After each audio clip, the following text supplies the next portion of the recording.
पत्रकार को international call से जान से मारने की धमकी। अगर खबरें नहीं रुकी तो अंजाम भुगतने को तैयार रहो। जी हाँ, ये कोई फिल्मी डायलॉग नहीं बल्कि एक पत्रकार को मिली सच्ची धमकी है। उत्तर प्रदेश के सुल्तानपुर से आ रही ये खबर न सिर्फ चौंकाने वाली है बल्कि लोकतंत्र की रीढ़ पत्रकारिता के लिए एक बड़ा सवाल बन गई है। एनडीटीवी भारत के वरिष्ठ पत्रकार निसार अहमद को एक अंतर्राष्ट्रीय नंबर से कॉल आया जिसमें स्पष्ट शब्दों में कहा गया, बहुत खबर चला रहे हो, अंजाम बहुत बुरा होगा। और हैरानी करने वाली बात यह है कॉल जिस नंबर से आया उस पर कुख्यात गैंगस्टर लॉरेंस बिश्नोई की तस्वीर लगी थी। पत्रकार निसार अहमद ने इसे लोकतंत्र की आवाज को दबाने की साजिश बताया है। इसके बाद पत्रकारों का प्रतिनिधिमंडल जिलाधिकारी कुमार हर्ष और पुलिस अधीक्षक कुंवर अनुपम सिंह से मिला। एसपी ने तत्काल कोतवाली नगर पुलिस को एफआईआर दर्ज करने के निर्देश दिए। इस मामले ने सियासी हलकों में भी हलचल मचा दी है। कांग्रेस नेता वरुण मिश्रा ने कहा, जब एक पत्रकार को सिर्फ खबर चलाने पर जान से मारने की धमकी मिले तो ये लोकतंत्र के लिए बेहद शर्मनाक है। सरकार हर मोर्चे पर असफल दिख रही है। देखिए, इस सरकार में चाहे पत्रकार हो, नौजवान हो, महिलाएं हो, कोई भी सुरक्षित नहीं है। जिस तरह से विशेष रूप से सुल्तानपुर जनपद में इस समय वारदातों की भरमार है, उसी कड़ी में अब पत्रकार भी सुरक्षित नहीं है। मैं समझता हूँ बहुत दुर्भाग्य का विषय है। और खबर चलाने पर अगर किसी पत्रकार को धमकी दी जाए तो मैं समझता हूँ कि इससे बड़ा दुर्भाग्य कोई हो नहीं सकता। सुल्तानपुर पुलिस को तत्काल इस घटना को संज्ञान में लेते हुए और जो भी इस घटना के पीछे है उसको गिरफ्तार करके तुरंत जेल भेजने का काम करना चाहिए। वहीं गुफरान सैफी समाजवादी पार्टी के नेता ने भी इस पर हल्ला बोल दिया। देखिए, ये पत्रकार का मामला है तो बहुत ही संगीन है और गंभीर है। क्योंकि पत्रकार चौथा स्तंभ होते हैं किसी भी समाज के संविधान के, और अगर पत्रकार नहीं सुरक्षित है तो इस देश में कौन सुरक्षित है। और ये पहली बार नहीं कि ये धमकी दी जा रही है। इन धमकियों को पहले भी कई पत्रकारों को दिया जा चुका है और कई तो बेचारे आज की डेट में हमारे बीच नहीं है। इसमें जहाँ ताज़ा मुद्दा देखेंगे तो झारखंड और सीतापुर का आप देख सकते हो, वहाँ पे पत्रकारों की हत्याएं हुई और आप इस सरकार से और कोई उम्मीद नहीं की। मैं पूरा और पूरी जिम्मेदारी ये सरकार को दूंगा कि वो नतमस्तक हैं ऐसे माफियाओं के सामने, ऐसे लोगों के सामने। कोई जेल में बैठ के लॉरेंस बिश्नोई बैठ के पूरी दुनिया में, इंडिया में किसी भी कोने में किसी को धमकी देता है और आज तक सरकार उस पर कोई कार्रवाई नहीं कर पाती है। अगर ऐसा हुआ है तो लोगों को सोचने की ज़रूरत है कि जब पत्रकार नहीं सुरक्षित हैं तो आप देश में कहाँ कैसे सुरक्षित है। और पत्रकार का काम है सच को दिखाना।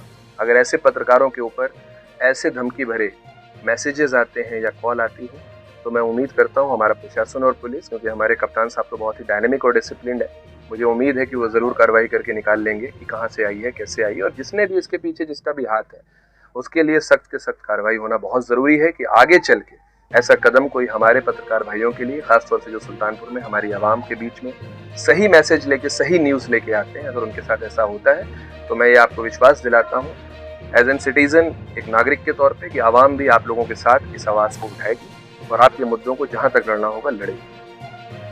ये सिर्फ एक पत्रकार नहीं, पूरे लोकतंत्र पर हमला है। अगर सच लिखने वाला डर गया तो देश की आवाज कौन उठाएगा?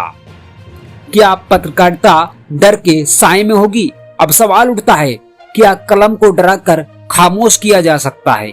क्या प्रशासन केवल एफआईआर तक ही सीमित रहेगा या इस धमकी के पीछे छिपे नेटवर्क को सामने लाएगा? इस संबंध में आज हमारे पत्रकार साथी निसार अहमद जी, जो एनडीटीवी के जिला संवाददाता हैं, उन्होंने खबरें बहुत सी की हैं, ऑथेंटिक खबरें की थी कई विषयों को लेकर के। कल रात में उनको एक जो है व्हाट्सएप कॉल, जो इंटरनेशनल कॉल पे उससे धमकी दी गई, जान से मारने की धमकी दी गई और ये कहा गया कि अगर तुम अपनी आदतों से बाज नहीं आओगे तो तुम्हें इसका परिणाम भुगतना पड़ा। फिर उसके बाद सुबह उसने धृष्टता की, मैसेज किया, इंटरनेशनल मैसेज भी किया और उससे भी कहा कि तुमको इसके परिणाम भुगतने पड़े। तो उसी को लेकर के सभी पत्रकार साथियों में आक्रोश था। जनपद के सभी आक्रोशित साथियों ने एक साथ आज इकट्ठा होकर जिलाधिकारी महोदय से मुलाकात की, पुलिस अधीक्षक से मुलाकात की और उनसे इस पूरे मामले पे निर्णय लेने को कहा कि यथाशीघ्र, जितनी जल्दी हो सके, उन लोगों की गिरफ्तारी की जाए जो इस तरह के घृणित कार्यों को कर रहे हैं, पत्रकार साथी को हमारे धमका रहे हैं और उनकी पत्रकारिता करने की इस जो एक कोशिश है जिसमें वो समाज के साथ खड़े होते हैं, उसको रोकने की कोशिश की जा रही है। तो हमारी सबकी ये जो है आज मांग है कि उसकी शीघ्र गिरफ्तारी की जाए, पूरे मामले का शीघ्र निराकरण किया जाए, हम सभी लोगों को सुरक्षा। जी, पुलिस अधीक्षक महोदय ने अभी नगर कोतवाली को निर्देशित किया है कि तत्काल उसका जो है तो मुकदमा दर्ज किया जाए और उसके बाद उसकी जांच की जाए और साइबर सेल उसकी जांच करे कि किस तरह से जो है इंटरनेशनल कॉल से धमकी दी जा रही। तो साइबर सेल और कोतवाली को दोनों को पुलिस अधीक्षक ने निर्देश किया है कि यथाशीघ्र इस पूरे मामले का निराकरण किया जाए। जिस तरह से देश भर में हलचल तरह से ऐसा नहीं लगता है कि पत्रकारों को दबाने का लगातार प्रयास होता है।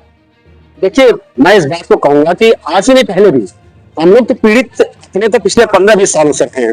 लगातार हम लोग के साथ ही होता रहा कि पत्रकार चाहे सीतापुर साथी चाहे जहां भी हो, उसकी जब भी खबरों पर बात की जाती रही, जिसने भी इस तरह से बात किया कि खबरों को एक निष्पक्ष तरीके से उठाया, उसको धमकियां दी गई, उनकी हत्याएं की गई, हम लोग आहत रहे। कई बार हम सब साथियों ने मिलकर के धरना प्रदर्शन किया है, लेकिन वही ना भाग के 3 बात रही। आज भी प्रशासन कुछ दिनों तक चाहे मामला गर्म होता है तब देखता है और फिर शांत हो जाता है। हम सब लोग लगातार इस बात की मांग करते रहे कि पत्रकार सुरक्षा कानून बनना चाहिए प्रदेश में और देश में। पत्रकार सुरक्षा कानून को पूरी मजबूती के साथ हम लोग उठा रहे हैं कि उसको बनना चाहिए और शीघ्रता से पत्रकारों की सुरक्षा पे कदम उठाना चाहिए। तो जैसे मैंने कहा इस बात को, पत्रकार सुरक्षा कानून जिसके तहत हम लोगों ने मांग की थी कि पत्रकार सुरक्षा कानून आए, पत्रकारों की सुरक्षा का विषय उठे और जिसकी मॉनिटरिंग कमेटी जो है वो इस तरह की बनाई जाए कि उसको मॉनिटर प्रॉपर शासन द्वारा किया जाए।